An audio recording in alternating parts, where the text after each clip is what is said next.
at that point, you go out into sales instead of being apprehensive or timid. You actually go out into sales and you're calling on people with an extreme product knowledge, with a know-how of how our operation works to give the customer the best service and product that you can and what's realistic.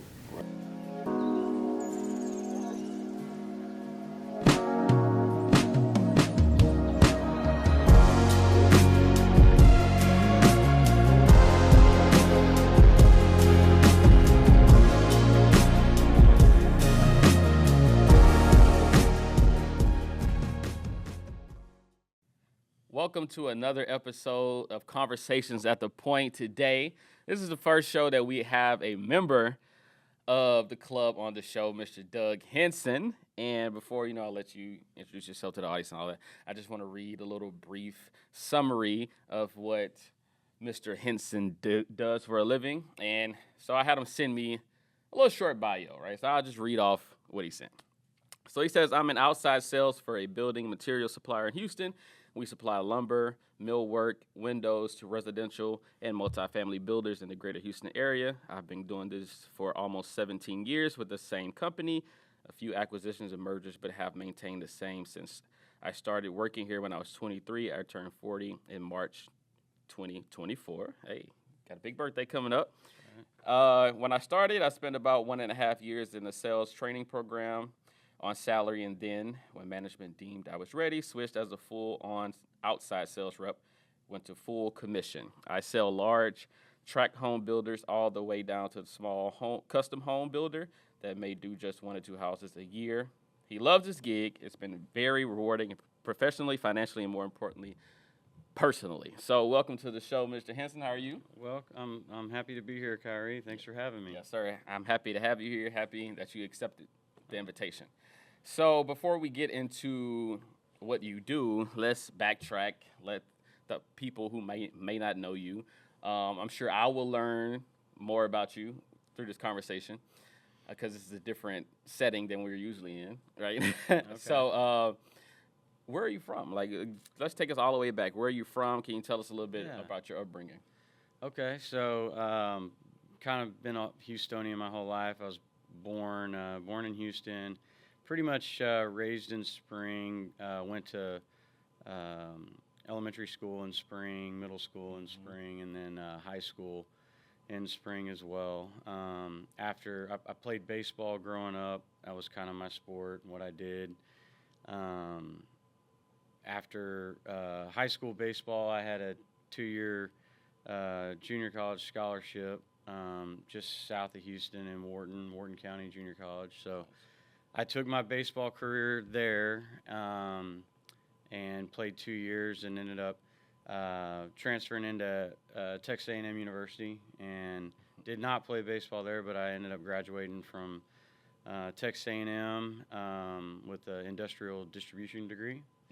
That was in '07, and then I started working about a month after I graduated in June of '07 for the company that you just kind of read that brief biography on myself. That we've gone through a couple of different name changes over the years and mergers and acquisitions and whatnot. But for up until my boss retired a couple of years ago, I had the same boss that hired me when I was a student at A&M and received an offer letter to come work, and he just retired a couple years ago. And but yeah, it's been a pretty cool journey. I love Houston. I'm from this area, and I knew when I was at A&M and opportunities to go work at other companies presenting themselves, I just kind of really felt like I wanted to move back to Houston. I love the city and grew up on the north side of town, and now I live out here in Katy. Nice. So can you tell us a little bit about your experience and what Texas A&M means to you? Because we have a lot of Aggies here at the club, ranging in age from young, middle, old, all that. And you guys are very, very loyal, very passionate about your school. So can you tell me what it was like going to Texas A&M? Those were two of the best years of my life. I actually had offers to continue to play baseball after junior college, and forewent those offers because I just really wanted to be an Aggie. My uncle is an Aggie, so I had some exposure to it at a young age. But in junior college, I became really good friends with a guy that's a good buddy of mine, and his dad and 10 of his uncles all went to Texas A&M. Wow. So he's from a small town down by the coast in Matagorda County. And so I was good buddies with him and really learned a lot about Texas A&M while I was there. And when we had our free night during the week in junior college, we would drive up to College Station and go hang out and party and do all that fun stuff that college kids get to do. And man, I just fell in love with it even more. So I really decided that was my destiny. But man, it's a brotherhood. It's a familyhood. It's just the Aggies they're collectively just a good group of people. You'll see that a lot in our members here, ranging from different ages. But there's just a special bond that Texas A&M has that other schools don't. Right. It's part of what makes us unique. But it's been a very blessing in my life to have been a part of Texas A&M, and it's my first true love. And then I live and breathe Aggie football, the ups and the downs and the highs and the lows, and it's just sometimes it can be difficult, but man, I'll watch them every Saturday they're on. Right. And I've met lifelong friends at Texas A&M. I still go back even as a former student and speak at some of my professors' classes that he has. He invites me back on occasion to go back and talk to the students that are currently in the program that I graduated from, and I like to give back every time I get an opportunity to. Right. Did you meet your wife there also? Did not. No, Okay. we did not meet there. We met after college at an Aggie networking event. See? So Texas A&M ended up bringing us together through an event in Houston that we went to watch a football game at that was having a watch party, and that's where I met her. Nice. So for all of our Longhorn fans that's listening, you can tune back in now just in case you cut it off at that point. But, okay, so you said you started in the workforce where you're at now at 23. Correct. Can you take us inside your head or your mindset when you're going into this unknown territory? You're a young man, college is over, and now it's like the real world is here upon you. Then you're entering a space where I'm sure there were a lot older people in the profession. So can you take us into what that experience was for you as a 23-year-old going into this big boy job? How did you feel? Yeah, so that's a really good question, and I was not gonna lie. I mean, I was a little nervous. The industry I'm in is construction, residential construction mainly, and it's a lot of the guys that run the projects are much older, or were going to be much older than I was, with a lot of more years of service in the construction world that I deemed as like product knowledge or knowledge of construction that they would just have superior to what I would have. So there's a little bit of an intimidation factor there at the time, but I'm a pretty outgoing person, eager to learn. So part of why I accepted the offer to go work for the company I did was because they had such an extensive training program that they didn't have you on for, let's say, 30 or 60 days and then throw you out into sales. You don't, in 30 or 60 days, you can't learn enough about the business and the logistics and the supply and things that make the world go around in your company or in your business to to really know how it all works. So the fact that they had put together and showed me this extensive, detailed training program, I was really interested in that because I knew eventually I would go out into the field as a sales rep selling their products, and you can't learn all of our products in 60 days. I still learn stuff today, but you can get a lot of information in the 12 to 18 month training program that they set you up to succeed for. And at that point, you go out into sales instead of being apprehensive or timid. You actually go out into sales and you're calling on people with an extreme product knowledge, with a know-how of how our operation works to give the customer the best service and product that you can and what's realistic. Right. And you also learn every aspect of our company, from load pullers to drivers to inside sales to credit department. So you have a really good understanding of what you're selling, and with knowledge is experience. Even as a young man selling lumber to guys that have been buying lumber for 20 years. Right. So it was just a really good program that I knew the company had, and I wanted to be a part of it. I also, in college, was really interested in not having my first job. I wanted to start my career. And the thing that also drew me to the company I work for is the tenure of the sales force is very, very long and high. The turnover is very low. Yeah. A lot of guys I work with to this day were there 5-10 years before I even started 17 years ago.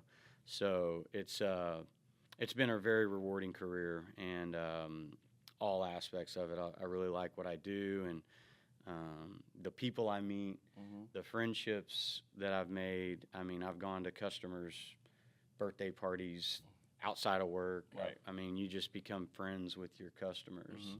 And the longer you're in it, the bigger that grows. Right. I would imagine every salesman has their own recipe or formula that they use. What is Dougie's formula? What would you say is your secret sauce to close the deal? So, I try to do my best to give my customers the best service I can provide, whether that's being available on a text or a phone call, responding to emails, and then really, even if it's bad news, whether a shipment didn't get fulfilled in its entirety or whatever, being upfront and honest with them. I think at the end of the day, a lot of the construction nowadays is a lot of scheduling, and as long as they can plan for it and you can be forthcoming with the information and not give them a whole lot of surprises, you're going to be a good sales rep by default. I feel like I'm a pretty personable guy. I learned a lot from my degree at A&M in sales. We took a sales class, so you learn characteristics of purchasing agents and what people respond to and how to get more information and really find out what it is they truly want. Because price is one thing, but at the end of the day, people will buy from people. And not everybody's going to buy from me, and I understand that. But the guys that do, there's something that I've done right, and I tend to have a lot of my customers are very similar. So I'm doing something specific to a certain group of people, and there's a good collaboration with that. Right. So, one thing I know about you, because I know you on a personal level, is that you have a tremendous respect for older people. So, and I see your relationship with Mr. Crawford, like that respect there.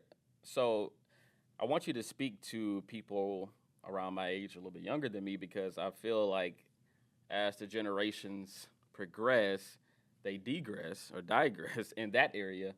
A lot of young people think they know it all.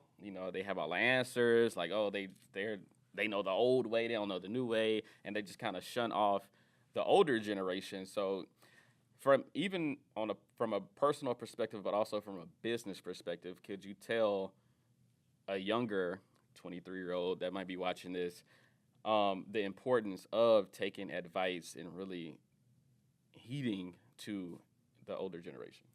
Yeah, that's another great question.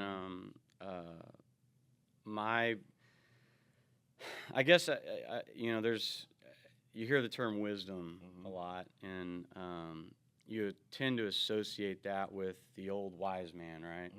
So I just feel like that the older generation, look, there's nothing new under the sun, man. The things we did when we were kids and teenagers and young adults, all these guys before us and gals did the same thing. There's nothing new under the sun.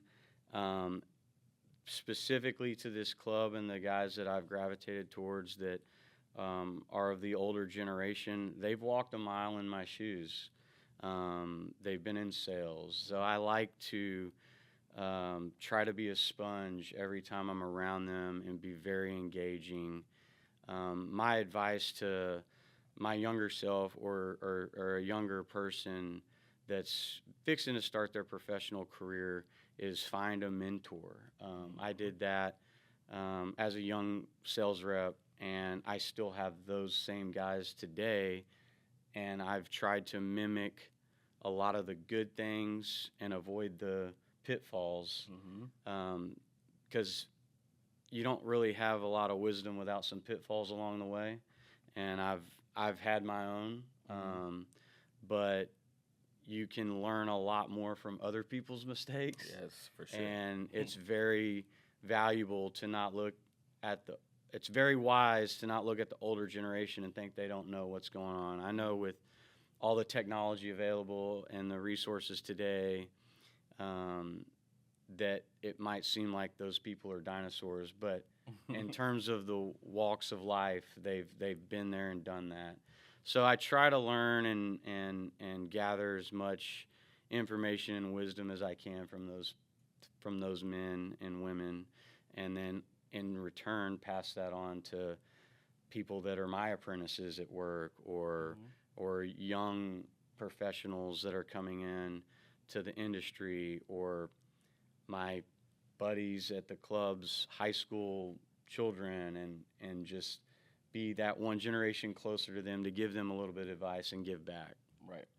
What has been your most gratifying sale? Like, I'm sure there is different sales that you've had that's gratifying. Like, you could point to multiple and be like, they all have their special moment, right? But what is one that you just went home is like, let's pop the champagne, let's go? Like, what has been, if you have had one thus far that really stands out, your most gratifying sale? So a lot of my sales are typically their return business, right? So my builders or my customers, they don't build one house and then they're done. They continue to build houses. That's how they make their money, right? So I've had to go out as a young sales rep and drum up new business. And when you're starting out into sales, you kind of start out with the small, in my industry, with smaller builders, and you catch a bunch of little fish, and then you start fishing for the bigger fish. Right. And I've been able to, with just time and skin in the game and years, to land some pretty big accounts, and they've been very rewarding. But the coolest part of those accounts for me is when I got them, they might not have been as big as they are today. They've also grown, and to be a part of their growth and help them along the way is more rewarding than some of the commission checks that have come through. Right.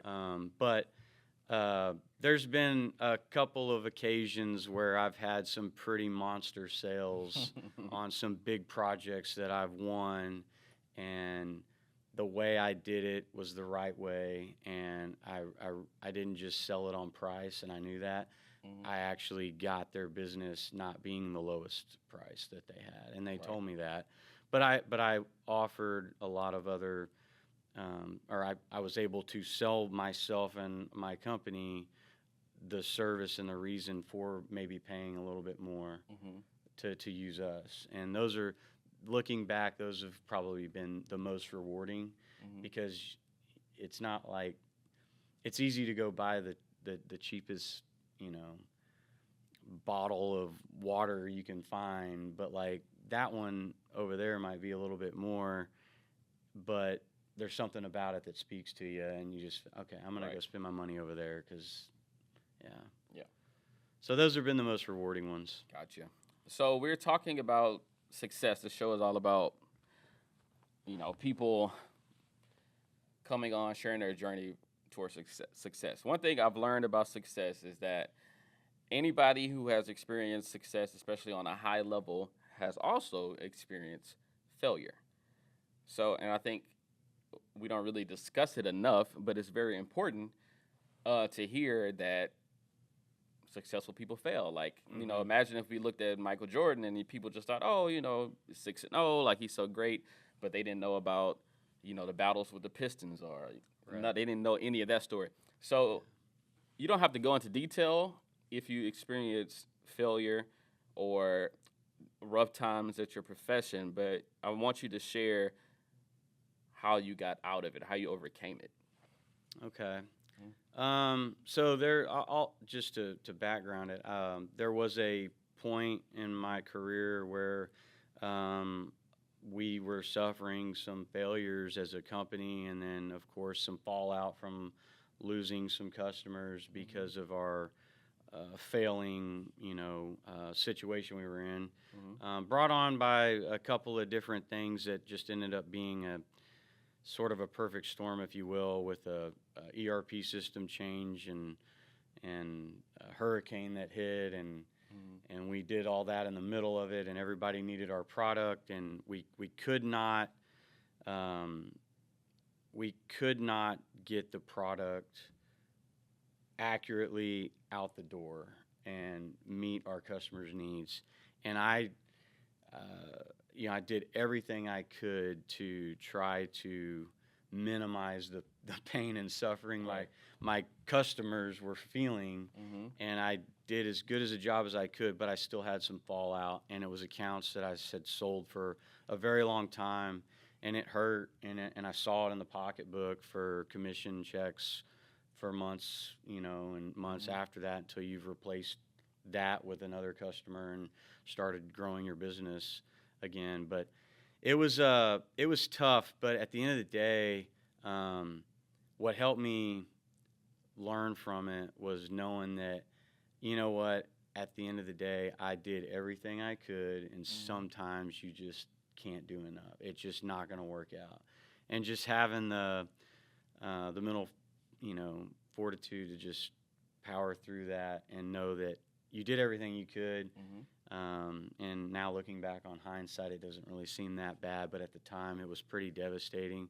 But the recovery from it was just knowing you did everything you could after the failure, and reflection that, man, this was just going to go south no matter what I did, and that's okay. You know, it just happens. It's happened to everybody that's ever been in sales. I'm not the first person. Right. So you've been at your job for 17 years. I've been here this is my 9th year. So, and I think this is very rare these days because people just, I remember reading an article on this, like people do not stay at jobs long, at all. Even if you go sports, people don't stay with one team. Like, it is very rare to stay at one job a long time like they used to do. Like my grandfathers, you know, stayed at their job 30, 40 years, you know. That used to be normal then, but now, you know, turnover is pretty high. So can you talk about how important it is and what it means to you for you to almost be at the same job that you were at when you got out of college, almost 20 years? Yeah. Man, look, reflecting back on it, it's flown by, so it doesn't feel like 17 years, and it'll be 17 this coming June. But I knew, and I kind of alluded to this earlier in our conversation, that when I was, you know, trying to find my first job, I really wasn't looking for that. I was looking to start my career, and I was fortunate enough that the program that I have a degree in from A&M had their own career fair where companies recruited specifically for ID majors, and there were a ton of ID grads that were still working for these companies. So I kind of knew that the the most successful people I had seen at that time had been with the company that they had started with. Right. And I don't like change a whole lot. I understand the need for it, but I'm a pretty stable person. I like consistencies, and I didn't want to just take the first offer I got or the highest offer for an opportunity to go work for a company because they had the highest starting salary, where this company actually might have been the better option for me at the time. Turns out, like you were talking about, the most rewarding sale I had, I relate it to this job that I work today. The most rewarding sales I had were knowing I got the sale and I wasn't the cheapest. I was actually a little bit more, but my customers, knew it was wise, and I told them, like, I'm your guy, buy this product from me. That's kind of how I saw my first job out of A&M. I was not looking for the highest starting salary. I was looking for my highest opportunity for success, and not necessarily the quickest, but over the long term. Right. And my offer that I accepted to come work for the company that I'm still with today was the lowest out of 3 offers that I had. And I was in my youth still I had mentors, like I mentioned, that had told me this, and I knew the opportunity to have higher likelihood of financial success and more stability was with the company that gave me the lowest offer. They had the best training program, and it was the longest. Right. And they had the lowest turnover of sales reps. So I felt like it was the right thing to do was to be patient, and I wanted to start my career, and I didn't want to be looking for a new job in 5 years. And this was I was absolutely sold with conviction when I'd signed my offer to come work here, and I'm proud to still be here. It's been very rewarding. The companies, they've taken care of their people. We're incentivized. Everybody from outside sales reps to our drivers and load pullers get paid on the pounds of loads that they pull, not how many they pull, or an hourly rate. It's an incentive-based company, and the people that work here have been here for a really long time. Right. Yeah, what you just described is playing the long game, right? There's a quote that says, "We overestimate what we can do in a year and underestimate what we can do in 10 years." So, lastly, I want to talk about what I'm sure is most important to you, and that is family. You are a husband, you're a father. Can you talk about how you balance work and life? Because, even today, we were having discussions about, or last night, whether can we push the podcast back a little bit? Because some things that came up, and he was like, I have my daughter's softball practice. You know what I mean? So can you talk about that? Has it been hard for you? Has it always been pretty seamless, that work-life balance? Yeah, so the work-life balance, it's tough, and but you figure it out. All parents just seem to figure it out, right? I'm a coach on my daughter's softball team. I absolutely love it. Yep. I've coached on both of my son and my daughter's teams. This year, I'm not a coach on his team, but because I've got a commitment on my daughter's team, that it's just not fair to overcommit and then underdeliver, right? Right. So I try to be respectful of the teams that I'm going to be a part of and totally commit, right? Right. But man, I love the youth sports and coaching these girls and these boys that I've coached. It's just, man, it's so gratifying. I played baseball. Right now, it's a whole lot like softball. Softball's going to start to change as they get older with fast pitch and stuff like that from where I'm familiar with in baseball. But relatively right now, they're still the same game. So I've got a lot to offer.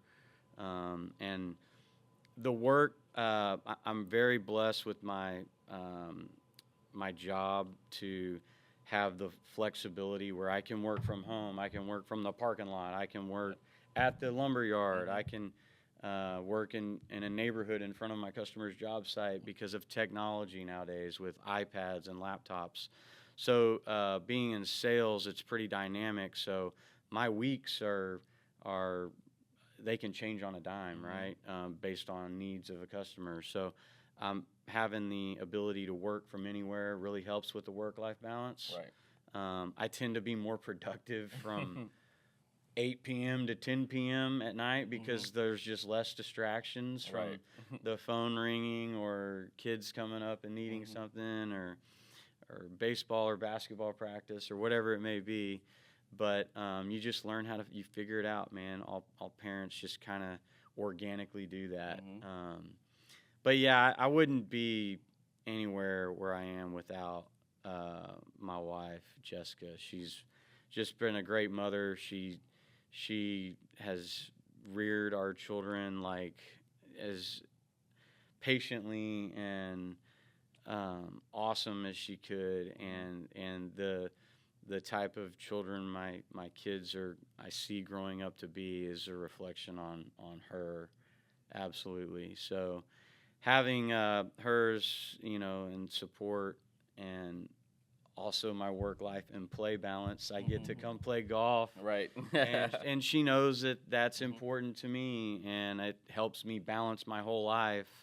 You know, with my fellowship here in the club, in the locker room, and then the rounds that I play on the course with the guys that I play with, and it's just been very. I've found a very nice harmony with it all, and but my family, they come first. I'll miss golf every day for You have. I'm a testament to it. to I've seen it.